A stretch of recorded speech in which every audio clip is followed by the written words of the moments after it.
Hi everyone, this is Diva from Blood Hunter, and you're listening to the Metal Pit podcast.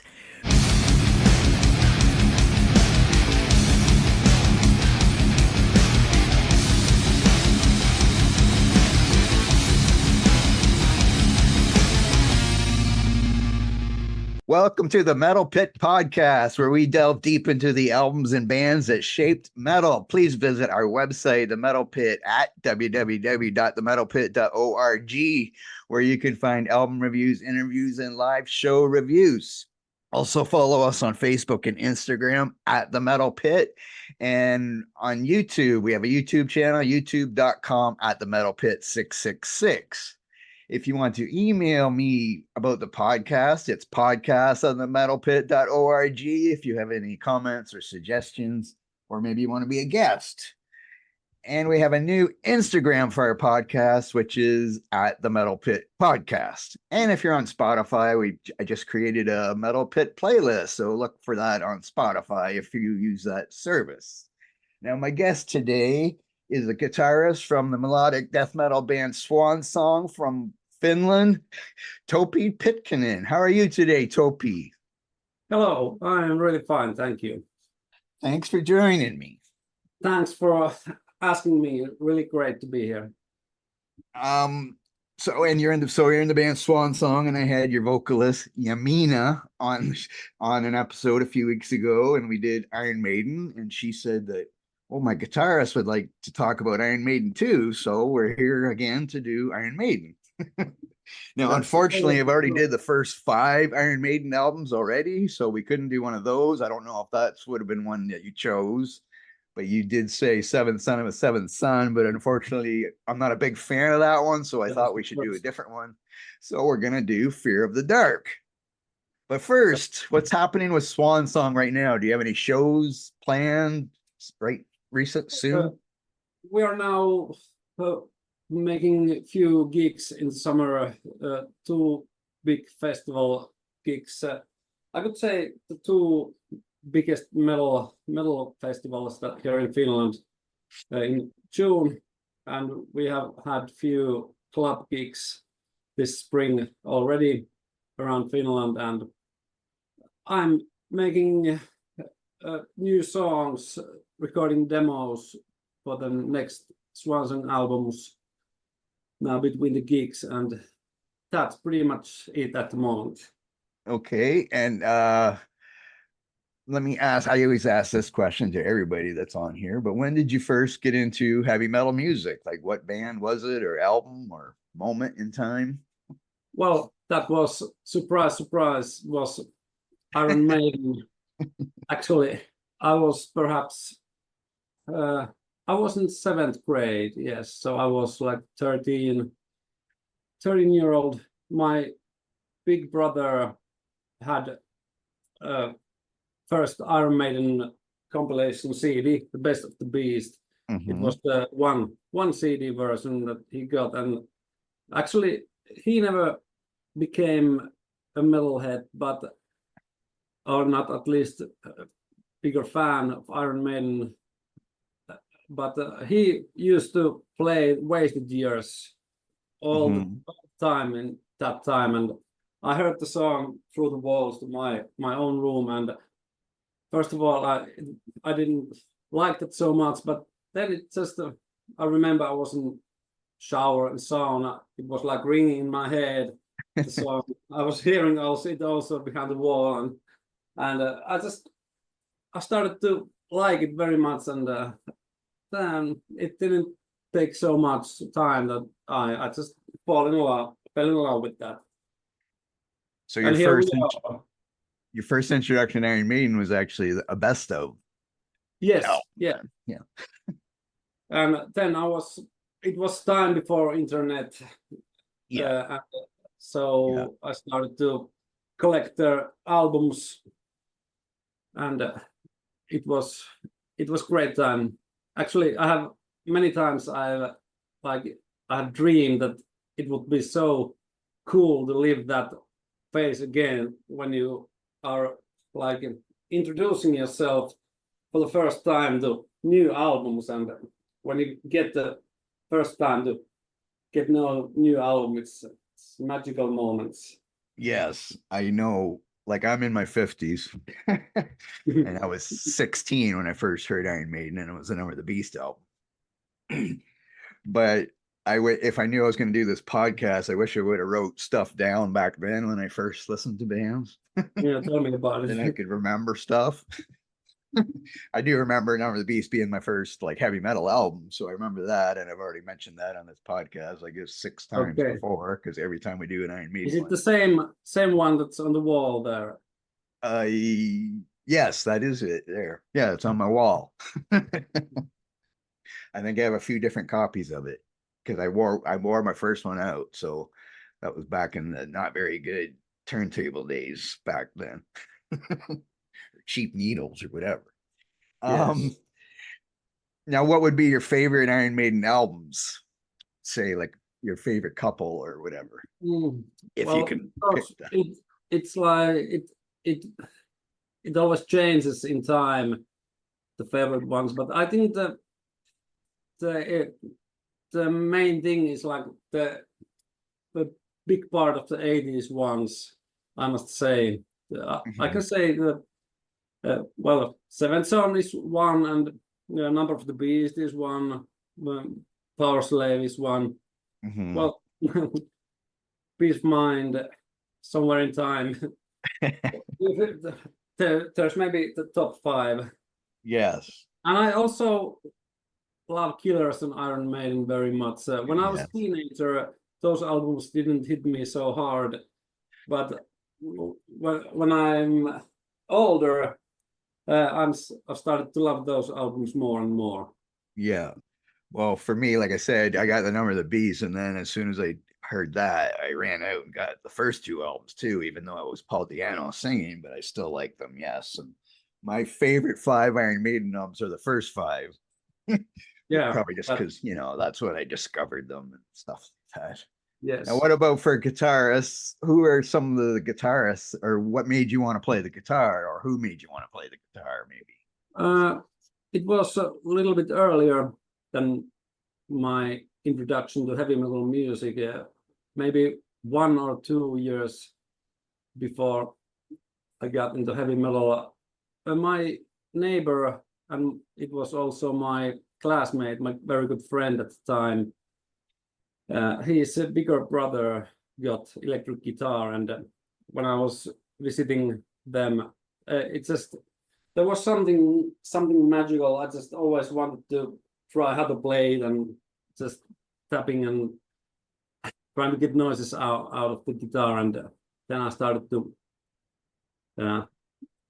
ask my parents that could you please buy me a guitar, and it took maybe half a year that I got my own guitar, and it was a ride that started then. Now, so what are some guitarists that you've probably the Iron Maiden guys, but what other guitarists was there that you heard that you loved at the start of you playing the guitar? Well, of course, the Maiden guitarists are really big influences, and at the time, the Children of Bodom was a really new band. It started to come and rise to the fame, and of course Aleksi Laiho.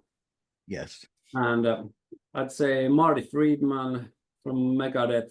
Marty was still on Megadeth at that time, and Judas Priest, Tipton Downing. I would say those are the main influencers at the time, and of course Yngwie Malmsteen later, and Steve Vai. Yes. Stuff like that. All guys I listened to a lot of back then. I have a guitar, but I'm not very good, and I don't play it anymore. But those were the guys, that I would have seen and said, "Oh, I want to play the guitar," but of course I didn't have the talent that they did. Okay, so we're gonna talk about this is the 9th studio album by Iron Maiden. I'm not gonna give a bio about Iron Maiden. I'm pretty sure people are gonna know who they are. And if you need a bio, you can go back and listen to one of the other podcasts about Iron Maiden. But this is the 9th album, released May 1992. It was the 3rd release to top the UK album charts, and the last album to feature Bruce Dickinson as vocalist until he returned back in 1999. And it was Martin Birch was the producer, who retired after this release. So this is the last album that Martin Birch produced as well for the band. Steve Harris, of course, also had a big part in producing, which I guess he always does anyway. Now, the cover art for Fear of the Dark is the first one to not feature Derek Riggs, who did the cover art for the first 8 albums, as I guess they had a disagreement or something, so they broke up, or whatever you want to call it. And they got a new Melvin Grant was the person that did the artwork for this one. Now, what about the artwork? What do you think about Eddie and all that stuff, and how important was that to you, like in Iron Maiden or anything? I have thought that a lot afterwards, and I must say that it acts a very major role there. Those covers they're just so fucking appealing. I remember just listening to albums and looking for the Eddie covers like hours and hours. It's just, there's some magic in it, definitely. Yes, and it was, and of course back then everybody, when these albums came out, it was, or maybe not this, I guess CDs were out for Fear of the Dark, but the earlier ones, yeah, you had vinyl, so you had the big picture to look at, and like Power Slave was so detailed, that one with all the hieroglyphics and stuff. Yeah. So okay. So when did you? Oh, we already talked. You already answered one of my other questions. I was going to say, when did you first hear Iron Maiden? But we already talked about that. So we're going to start talking about the songs. Now, this is a long album, so we might not talk in detail about every one of the 12 songs. But we're going to start with "Be Quick or Be Dead." And what do you think of the lead-off track? Well, it's really like a fast and aggressive song for Iron Maiden. It really hits the record going great. I think it's a pretty good starting track for the album. Of course, it's a really good song. I think they haven't played that live since the Fear of the Dark tour, but in that time there came so much live albums. It was in all the live albums, like Real Live, Real Dead One, and Love to Donington. I think I haven't heard that live, not a single time, like in concert. But yes, it's a great song. I think I have played that in cover band also one time. I remember. It's like there's something like, can I say, punkish punk rock, heavy metal aggression in that song. It's really going song. Yeah, it's a great way to start the album, but I guess that's usually what you do, is you start off with a faster one. And snare intro, the snare drum. Yes, and and Bruce Dickinson gets some screams in early. Yes. And this album, the 8th album, was No Prayer for the Dying, and I know a lot of people had problems with that. I don't mind it myself, No Prayer for the Dying, and I probably like that one. I don't know, I probably like it just as much as I do this one. But anyway, yeah, it's a great opener, and I think it was one of the singles. Probably was one of the singles. I have that. Yeah, I think it was. But yes, I was going to say something else about that song. Oh yeah, I'm sure they played it on this tour, but I think there's only probably one song from this album that they still play a lot, and I think we can guess which one that is. But anyway, we'll get to that later. Then we go to From Here to Eternity, and what do you think of this one? Well, this was one of my favorites, at least when I was a teenager. In one period, I played this song like along really much with guitar, and I think it's more heavy rock song, and like cool bass intro, and I think it's one of the best songs in this album, at least top 5, I must say, in the better half. And this is it's pretty like new thing that 12 songs on this album. There's like, it was a long time when there was always 8 songs. Actually, Number of the Beast maybe had, was there 10 songs? No, that there were 8. It had 8 on the original release anyway, but I Yes, think they did add a song later to some I don't know. releases. That's maybe there's a couple of songs that could have been left over from Fear After Dark.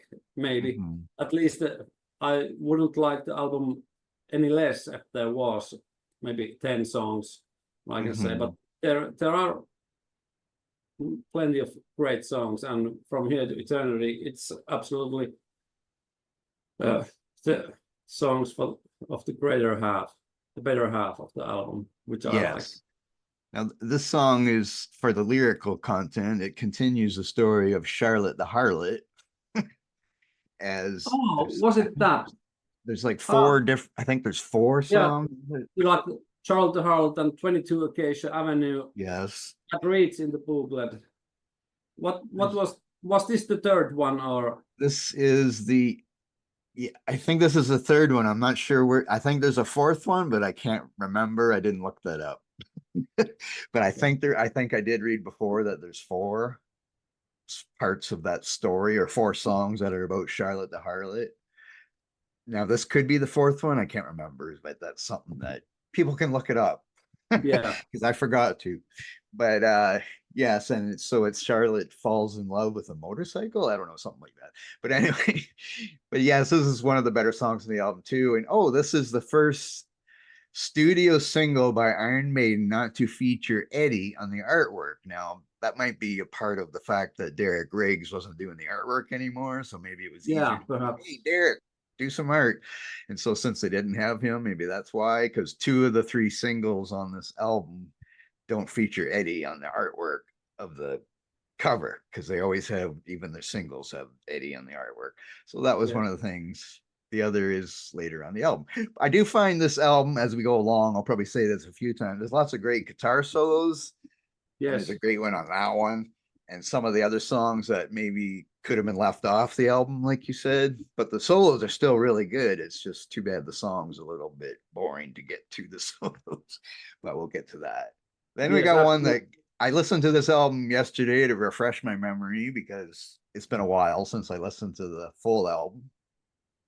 And as I was walking around, I kept singing this song to myself. Not that it's one of my favorite songs, it just sticks in your head. But anyway, it's Afraid to Shoot Strangers. And this is almost 7 minutes long. But what do you think of this?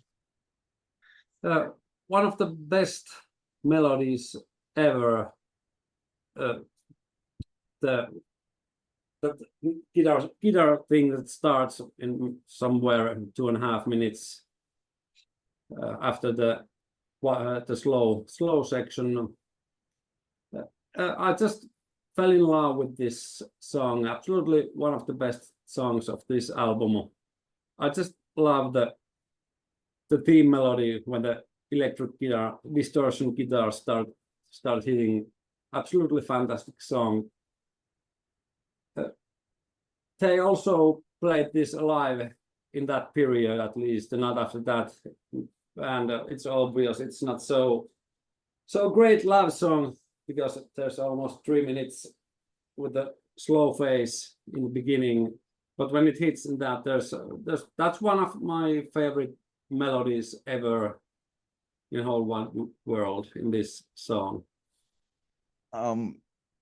Yeah, they do play this. I was trying to see.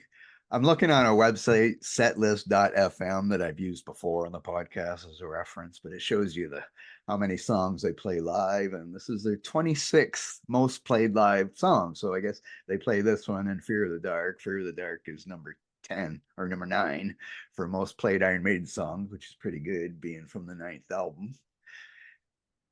But so this one, I don't know about, I haven't seen Iron Maiden in a few years now, so I don't know if it would still be a part of the set list or not. But yeah, it's a very catchy song and melodic, and as I said, you're singing it even though you're trying not to. It's just in your head.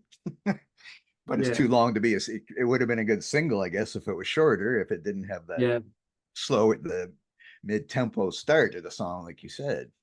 But yes, it's one of the better songs on the album too. Then we go to Fear is the Key. What do you think of this one? Well, actually, this is maybe the best song of those songs in this album, which aren't on any compilation collection CDs or on any live CDs. I remember when I listened to this album first time, I really liked this song. Very great, like the Oriental theme, guitar riff, and it's not those songs that have been played live or any collection CDs, but one of the best songs of those songs that aren't in the later use. Now, when, like, because there's a few, like, there's great, like, we had the title track and From Here to Eternity, and there's a few great songs. So if you don't listen to the album in a while, it's even hard to remember the song until you get back into it again and try to remember it. But there's some, you got your Maiden galloping in the song, of course. And this song is about, I guess it's about AIDS, more or less, as it was written around the time that Queen singer Freddie Mercury died. And it says in the lyrics, where is it? I lost it. That it's only when celebrities started to die that people care. That's not in the lyrics. Sorry, wait. Oh, nobody cares till somebody famous dies or whatever. Yeah. People, I guess they didn't care about it until, somebody famous like Freddie Mercury dies. And then it was more important. So I guess that's what that. See, back then I didn't care about I didn't really care about the lyrics. It's doing the podcast. And I thought maybe I should listen to the lyrics. Same here. See if I have anything interesting to say. So then we get to not one of my favorites on the album, Childhood's End. What do you think of this one? Well, it's like okay song. I think it's like it's one of those, maybe the filler song section. I don't know. This might be. Well, there is good melodies in this song. I can say. Maybe, but compared to those great ones, this one goes to the filler section. I must say, but it's not bad. Maybe I wouldn't have dropped this out of the album. Not the worst ones of the albums. Well, I read somebody's album review on this just to see what some other people thought, and they said that this is one of the best and most underappreciated songs. But for me, it didn't do much for me. Again, the solo's great though. I love the solo again. But yeah, it's just not one of my favorites on the album. Then we get to Wasting Love. And for me, I'm always when I see love in the title of a song, it always scares me. Yeah, what do you think of the song? Must be first love titled song of Iron Maiden. Yeah, also, probably is it last also? Yeah, it's probably that too. Yeah. But the song is really great. I love the melody. Yeah, I think there's also a music video of this song. Yes, is there a music video? Yes, there is a music video. Yes, I think so. Yes, I think it's pretty low budget video, perhaps, but I like this song. Great melody. I think it's the ballad album of this song, and definitely I would keep this song in the album. I think it fits there great, and I like this song. Let's see. What was I gonna? I guess the song deals with a subject of loneliness brought on by sex outside the context of love, is what I read, if that is correct.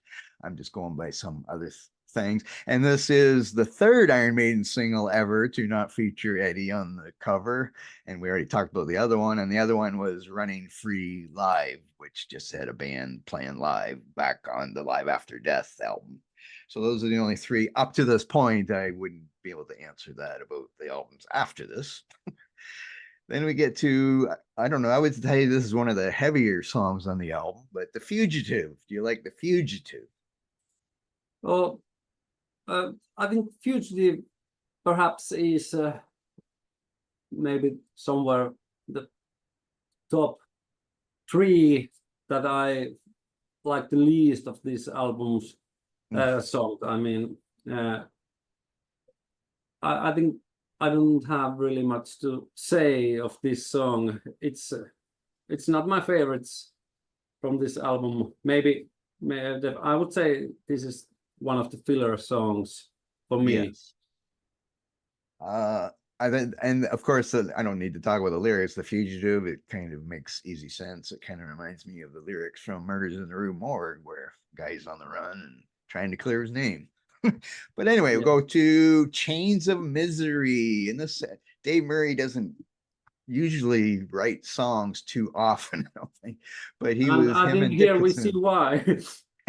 Him and Dickinson were in the writing of, I guess, I don't know if it's just the lyrics or the music. It doesn't really state that, but anyway, so it was a mistake, do you think? Well, I don't think mistake, but this album would be great album even without this song. Yes. if we can say it. In my opinion, of course. It's not a shitty song. I don't mean that, but it's not an Iron Maiden song that I would like to play from a jukebox.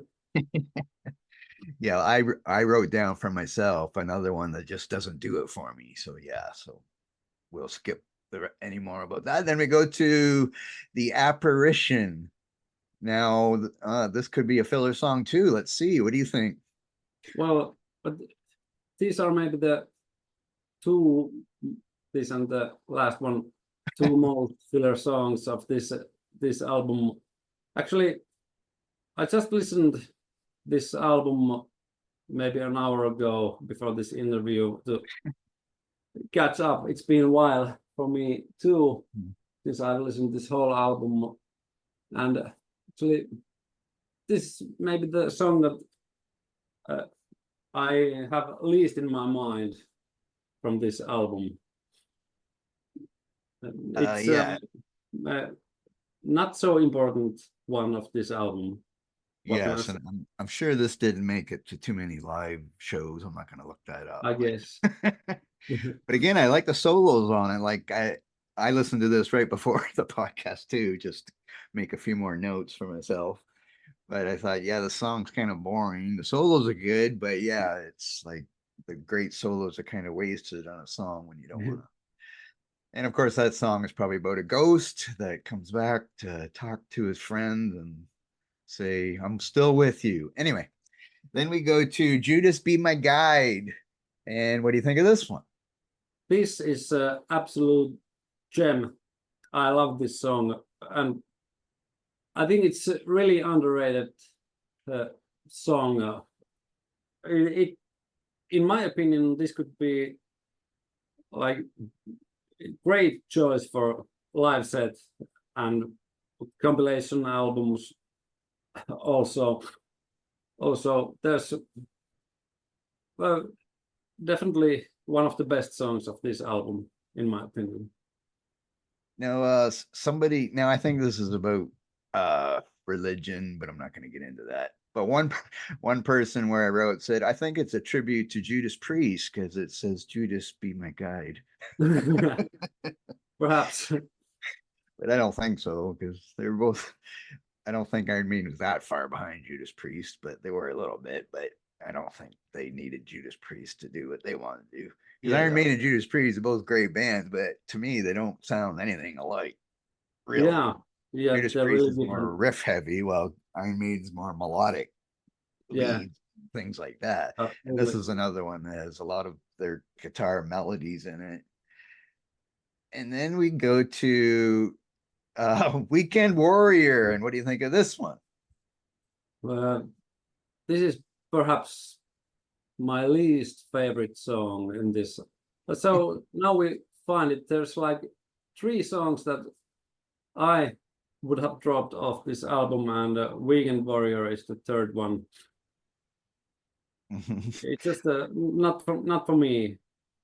Now this song, I guess, is about football hooligans that go to the games for the sole purpose of causing trouble.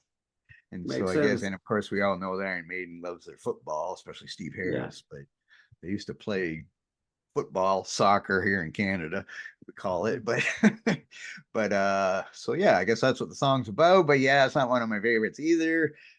Janet Gears, of course, is on this album. I don't remember what album was his first album, but he did have a part. No Cry for the Dying. Was it? Okay, I couldn't remember. But there is some, I think at least one or maybe a couple of songs in the No Prayer for the Dying, which Smith has composed. Smith is one of the composers. So I think they were making the album before Smith left the band.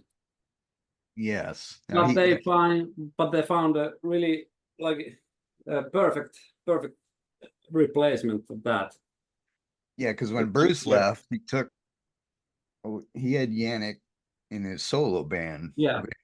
Right. And then I don't know, but I know but when he came, because I saw the tour when Bruce came back to the band, I saw that tour. Yeah, me too. And Adrian Smith came back, but the show that I was at, he wasn't there just because his dad had passed away or something like that, so he couldn't go to the show. Okay. But of course, they had Yannick and Dave. By the way, did they have Megadeth supporting when you saw? Oh, jeez. Alive then. I can't remember. I don't think it was Megadeth. In Finland, it was Megadeth. I'm not sure because where I seen it in Toronto, they played at a place called Massey Hall, which is just a small place. It's only like 2,000 or 3,000 people, not the big arena. Because it was at the time when they had the video game, the Ed Hunter video game. Yes. That was kind of part of the thing, the tour, I think. It was Ed Hunter tour. Yeah, but I'm not even sure if there was an opening band. I'm confused. I can't remember. I'll have to ask. It's too late now. It won't be on the podcast, but I went with a friend, one of my writers from the Metal Pit went with me. I'll have to ask him if he remembers who the opening band was, because I can't even remember. I don't think it was Megadeth. I think I would have remembered if it was Megadeth, I think. So I don't think it was here. Anyway. Okay, then we go to, well, I'm sure this is everybody's favorite song off the album, Fear of the Dark. What do you think? Well, this is a great song, and I think they still play this alive every tour. And I remember when I was younger, this wasn't really my favorite ones. I didn't like this song so much, but nowadays I really like this song really much. I think it's a really great song. It's what was I gonna say? Well, it's the longest song in the album, I believe it was anyway. But yeah, you have a few 3 or 4 songs mixed in with like the Judas Be My Guy. That's the one you like. But there's a few songs in here, and it takes a while to get to Fear of the Dark. And yeah, you could have left 3 or 4 songs off this until you get to this classic song that, yes, they still play live a lot. Like I mentioned, it's like the 9th song they've played the most live, which, because the other 8 are probably from the first 5 albums, probably. I'd have to go back and look. Yeah, but yeah, it's a classic song, and of course we know it's about somebody that's afraid of the dark. And supposedly Bruce Dickinson said, I don't know if that was a joke, but that Steve Harris is afraid of the dark, so that's why he wrote it. I don't know if that's true or not, because Bruce did leave the band after this album. So maybe he was mad, and that's why he said that. I don't know. But he did come back, so everything's good, and they're still going today. Yes. So that's the album. I don't think I need to say anything about that song. Yes, it's just like Hallowed Be Thy Name, classic long songs, or an Ancient Mariner, whatever. I love the long songs, as I mentioned before. I love long songs where they can keep you interested for 7 or 8 or 13 minutes or whatever, and keep you enthralled into the song. So, okay, now usually I rate the album. I probably didn't even tell you this before, but I always rate the album. Would you be able to give this a rating out of 10 if you were an album reviewer? So what's the scale?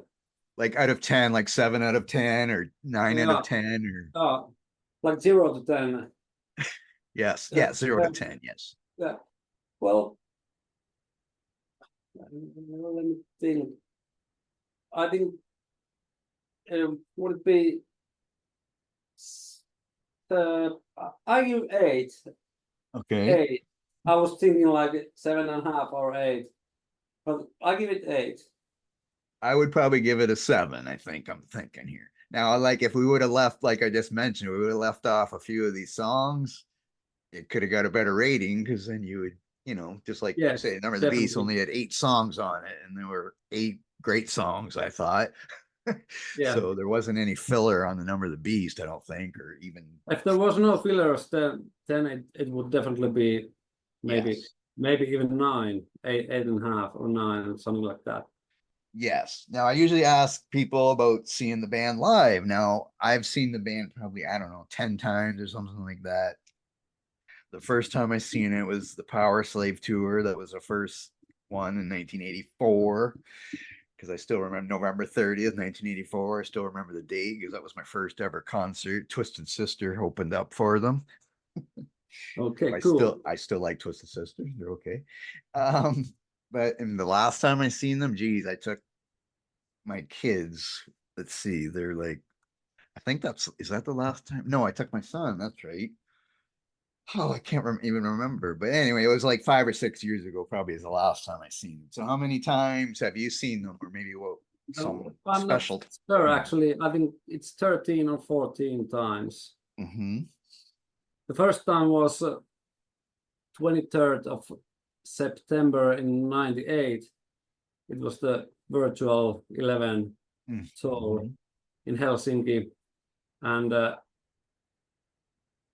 every time since when they have been in Finland, except I think it was one tour, maybe 2018.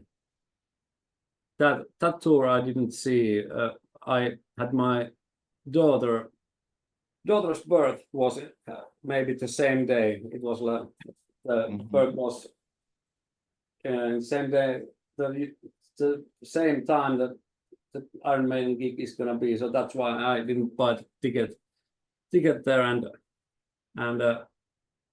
but last time was last summer in Tampere.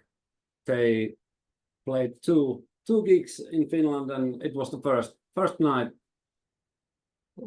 there. And I really loved the set list because I have over 10 times I've seen the classic set list with Iron Maiden, and I just love that this because I love the Somewhere in Time album. So it was a really great set list with your whole that album. I know I can't remember what year this was, but they did a tour where they only played songs from their first 4 albums, and that's probably my favorite one. Early 2000, that was maybe 2004, I think, something like that. Yeah, that was because I think Motorhead was the opener. And I'm trying to think, because I've seen Rob Halford open for Iron Maiden before. I don't think he might have been at that one too. It might have been Rob Halford's solo band. I mean, that also with Motorhead and Iron Maiden. So it was a pretty good show that night for pretty sure. Good shows. The first time I saw Iron Maiden, then there was Halloween opening. Oh, I love Halloween. I've never seen them live though, because they don't come to North America too often. They did come last year, I think was last or the year before. I wanted to go, but I had to work or something, so I couldn't go. But yes, they're a great band too. And of course, whenever I play Halloween in the car, my wife says, "Is that Iron Maiden?" I'm like, no, it's Halloween. Or she says, "Is that Bruce Dickinson?" Is what she says, because she thinks the Halloween singer sounds like Bruce Dickinson, which he does at times. I know Halloween has 3 singers now, but I mean, yeah. Anyway, so now I asked you, did you do this? I asked if you could make a top 10 Iron Maiden song list. Did you get that done? Well, actually, I forgot that, but let's make one now. Sure. Well, here, you want, I'll do my list first and you can think about it. Okay. Okay, so I'm gonna count that. Now I might have did this before. I can't remember if I might have did this on another podcast, but so if you already heard me say my top 10 Iron Maiden songs, these might be in a different order than they were on that one. Because I couldn't remember if I've already did it because I don't keep my notes. I throw them away and whatever. So here we go. My top 10 Iron Maiden songs. I'm gonna start at number 10, and number 10 I had Fear the Dark. From this album, of course. Number 9, I have Another Life, which is from Killers, I believe. Yes, Killers. I didn't make this notes here, but yes, I like it's a really short song and there's hardly any lyrics to it, but I just love that song. Number 8, we have Still Life, as I have life and 2 in a row there, and that is from Peace of Mind, and I love the horror theme to that song, and that's one of my favorites. Number 7, we got Power Slave. Number 6, I have The Prisoner, which is from The Number of the Beast. I love that one. I love Clive Burr's drumming on that song in the album. Number 5, I got The Trooper, Nico's first album there. That was also Peace of Mind. Number 4, I got The Number of the Beast, which is I can't remember because that's the first song on side 2 of the Number of the Beast album, but I'm wondering if I put that side on first. I can't remember. Because it should have been the first song on the album, you would think, since it has the spoken word thing at the start. It would have made sense if that was song number 1, yes. But for some reason they put it as song number 1 on side 2. But anyway, yes, great song. Okay, number 3, Flight of Icarus, from Peace of Mind also. Number 2, I have Killers, as I don't know, I love that song. Paul Di'Anno is fit for that song in those 2 albums, actually. I don't know what it'd be like to hear Bruce Dickinson do a studio versions of those albums. And my number 1 song, I mentioned before, I like long songs, so my number 1 song is Rhyme of the Ancient Mariner, as I always loved that song. And of course, since it was a Power Slave tour, was the first one I saw, and they played that one on that tour. They probably don't play it that much anymore because it's 13 minutes long and they have so many long songs and stuff. But yeah, so that's my top 10 list. Now you don't have to put yours in order. If you can just rank off 10 of your favorite Iron Maiden songs, that's fine. These aren't in any particular order, and but it must be an honest list because these are like the 10 favorite songs that comes to my mind first. So well, you don't have to do 10. You can just give us your 5 favorites or whatever you want to do. Let's go. It's Hallowed Be Thy Name. Absolutely. It's I can say it's the best one. And Ace is High, also one of the very, very best.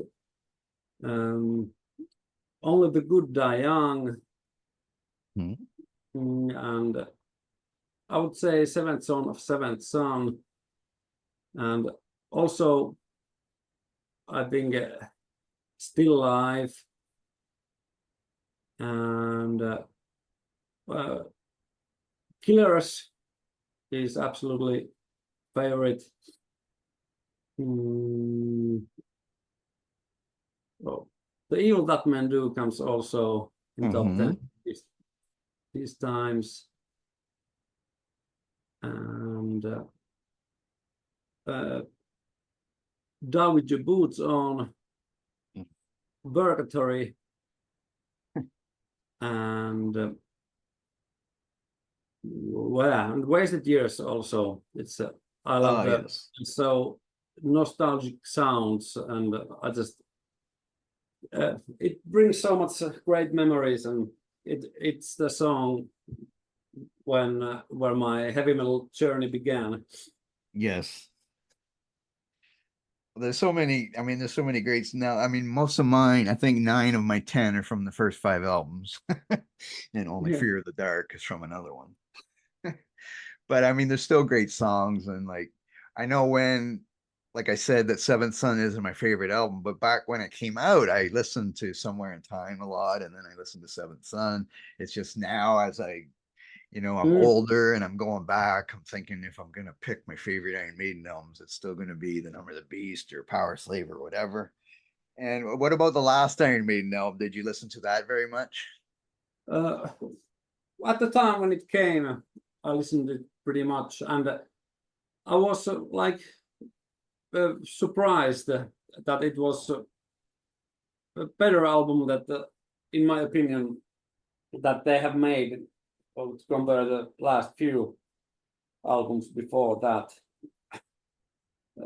The Hell on Earth, the last song, it's like that's I got the goosebumps it gave. That hasn't, to be honest, it hasn't happened with new Iron Maiden albums since at least not after Brave New World for me. Yeah, yes. But there I got it. They also played that last year, Alive. I think it was Encore song. And yeah, it wasn't a bad album. It's just and with my website, I have to listen to so much different things, so I don't really get into too much of this stuff. But I know that is one of the better albums I think that they've had in the last while. The Final Frontier wasn't bad. Matter of Life and Death is pretty good. Death on the Road I didn't like. Or sorry, Dance of Death I didn't like. Sorry, Death on the Road is a live album. Dance of Death, I didn't really like that album too much. Brave New World was pretty good. Virtual, and then we had the two, of course, with Blaze Bailey that aren't really Iron Maiden albums. those are weird albums. But actually, there are a few really good songs in the X Factor, in my opinion. There is good song. You just kind of wish, I wish Bruce was singing these probably. Nothing wrong with Blaze, of course. It's just you're used to Bruce, even though, of course, Paul Di'Anno was on the first too, but Bruce was in it so much that it was just like, wow, this isn't whatever. But yeah, there is some good songs. I did listen to them, but I don't think I ever watched them on tour with Blaze as a singer. Did you ever see Blaze as a singer? The first one I saw, it was with Blaze. Yes. Okay. So was I gonna say? And when was the first time you saw them? What tour was it, did you say? Virtual 11, and that was with Blaze. So did Eddie, I don't know if I saw that tour, I can't remember, but how did was Eddie involved in that? Did he come out in a spacesuit or something? Is that right? Or no, I think they had some tall 2 or 3 meter Eddie running on stage, but there were like head balloon, like big head rising from behind the stage, and like hands. It was like somewhere on tour. That kind of Eddie. Well, with like Iron Maiden obviously has money, so they can do great stage shows and stuff. And of course, they've been around since 1980, and they're still going. I think they're on tour again this year. I think they're coming to Canada again, I think this year. I'm not sure if I'm going to get to see them or not, but I think they're back. But yeah, they always put on a great show, and they have the money to do it, and lights, and of course they still get whatever 15-20,000 people at arenas here, and can play festivals and all that stuff. Now I'll just ask a couple more questions about Swansong. Now you had an EP and then your last album, and probably a new album will be out next year, probably? I'd say next year. Yes. Now, and it's harder because back in the 80s, bands toured everywhere, but then, COVID hit and money, everything is rising in prices. It's so hard. It's so hard for like bands from Europe to come to North America, it seems like. Iron Maiden can do it, obviously. And Metallica can go anywhere they want to go. But it's just, there's not that many. And Judas Priest is still around, of course, with their new album. But how hard is it as a band now to try to do stuff because it costs so much money? I mean, you would like to go to North America and you'd like to go here and there. So how hard is it? Well, the touring it's fucking expensive. If we would like to make some North America tour, let's say like maybe 5 or 10 gigs, something like that, I guess it would cost something about maybe 10 grand. And nowadays, when you're a new band, and and with small label, the record label isn't gonna like pay you on the road like Yes. with foreign tour. So I think it's gonna take time. I believe it's possible, and I believe we are gonna tour also North America. At least I hope so, sometime. But I think it's gonna take a few years at least Yes. when it's possible. I know they can't, like back in the 80s, bands would make albums like every year and then tour and whatever, but it's a Yeah. lot different, of course, now. And yes, it costs so much money, I realize. And of course, metal, like we still got the Iron Maidens and Metallica's there, but and Judas Priest, but you know, there's a big drop off after that of the bands that can sell out 20,000 seat arenas in North Yes, America I think anyway. so too. Yes, I think so too. But like in Europe, you have all the festivals, and that's why bands sometimes, North American bands will tour Europe in the summer so that they can play in all these festivals and stuff too, and which is good for that, Yeah. and it helps them out too. Anyway, so okay. So anyway, thank you for joining me. This was fun. Do you have anything you want to say to anybody here? Very fun. So I've had 2 members of the band on my podcast now. Yeah, 3 to go. And we've done 2 Iron Maiden albums. So now I'm up to 6 Iron Maiden albums. I know I have a writer that really loves Seventh Son of a Seventh Son. So if we could have planned something, he probably could have joined us and we could have did that album. But anyway, it was nice to do this one and nice to listen to it again. Absolutely. So thank you for joining me, and make sure everybody checks out Swansong. You have a website or just socials? Also website, it's swansongmetal.com. Okay. But and yes, so, and check them out but you get better picture with social, I guess. Yes. Well, some bands don't even make websites anymore because everything's on Twitter and Instagram and Facebook and all that stuff. But yes, you can definitely look up Swansong on Spotify and all those music services, and on Facebook and Instagram. And I know Yamina is very active on her Instagram and stuff too. So check them all out. They're a great band. I like their album. Hey, I made your album my second best album of the year last year because I really liked it. That's awesome. That's great honor. So it was great. And so thank you for joining me. And thanks everybody for listening. And thank you. Please check us out again next week. Thank you and goodbye. Goodbye.